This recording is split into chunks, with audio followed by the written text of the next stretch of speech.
Bismillahirrahmanirrahim. Assalamualaikum warahmatullahi wabarakatuh.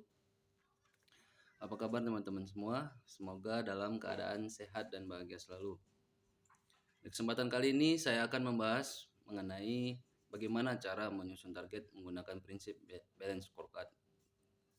Nah, teman-teman sekalian, target di dalam strategi berada di posisi yang ketiga, yaitu setelah visi, misi, lalu kemudian target. Target di dalam sebuah perusahaan ada yang namanya target jangka pendek yang biasa dibuat untuk 1 tahun ke depan, dan ada yang namanya target jangka panjang yang dibuat untuk 3-5 tahun ke depan. Nah, di kesempatan kali ini saya akan membahas menyusun target jangka pendek menggunakan prinsip balance scorecard. Apa sih balance scorecard itu? Balance artinya berimbang. Yang dimaksudkan dalam hal ini adalah seimbang antara target finansial maupun non finansialnya. Sedangkan scorecard itu sendiri adalah suatu waktu yang dapat diukur atau di-scoring. Jadi balance scorecard itu adalah suatu metode yang digunakan oleh sebuah perusahaan untuk menyusun target yang tidak hanya menuju ke target finansialnya saja, tetapi target non finansialnya juga. Dan target tersebut tentunya dapat diukur. Nah, teman-teman, mengapa sih kita harus menggunakan prinsip balance scorecard ini? Sebuah perusahaan biasanya memiliki prinsip seperti pohon yang berbuah. Nah, dalam hal ini kita katakan sajalah pohon mangga. Pada umumnya kita memiliki tujuan akhir menanam pohon mangga ialah untuk mendapatkan hasil, yaitu buah yang baik, segar, dan tentunya dapat dikonsumsi. Nah, bagaimana cara kita untuk mencapai tujuan akhir tersebut? Tentunya pohon tersebut harus memiliki akar yang kokoh, batang yang kuat, ranting yang banyak sehingga dapat menghasilkan buah yang baik dan dapat dikonsumsi.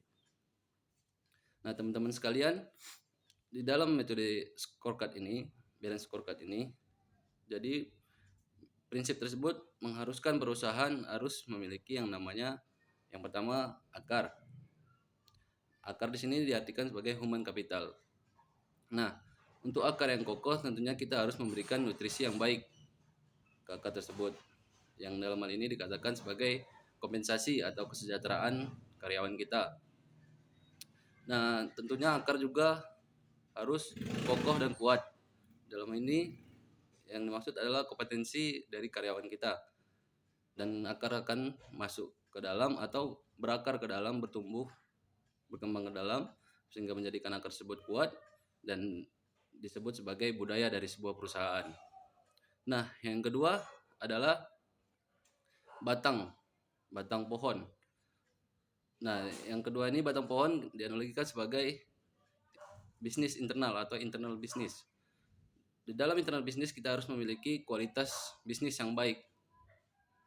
Yang ketiga ada yang namanya ranting yang banyak. Ranting yang banyak ini dikatakan sebagai customer, di mana kita harus mendapatkan banyak pelanggan, memberikan kepuasan kepada pelanggan, dan juga memiliki jaringan-jaringan atau relasi yang luas. Nah, jika kita sudah memiliki akar yang kuat, batang yang kokoh, ranting yang banyak, tentunya kita dapat mendapatkan hasil yang baik, yaitu bunga dan kemudian akan berubah menjadi buah. Nah, itu yang disebut dengan finansial. Nah, teman-teman sekalian, itulah pentingnya kita menggunakan prinsip balance scorecard, di mana perusahaan tidak hanya menuju ke finansialnya saja, tetapi ke target non finansialnya juga. Jadi teman-teman sekalian, itulah yang dapat saya sampaikan. Kesimpulannya adalah perusahaan harus membangun beberapa hal, yaitu yang pertama human capital, internal business, customer, dan yang terakhir kita dapat melihat finansialnya. Teman-teman, semoga apa yang saya sampaikan dapat bermanfaat untuk kita semua, dan saya mohon maaf jika ada kesalahan dalam kata saya. Saya akhiri dengan billahi taufiq hidayah. Wassalamualaikum warahmatullahi wabarakatuh.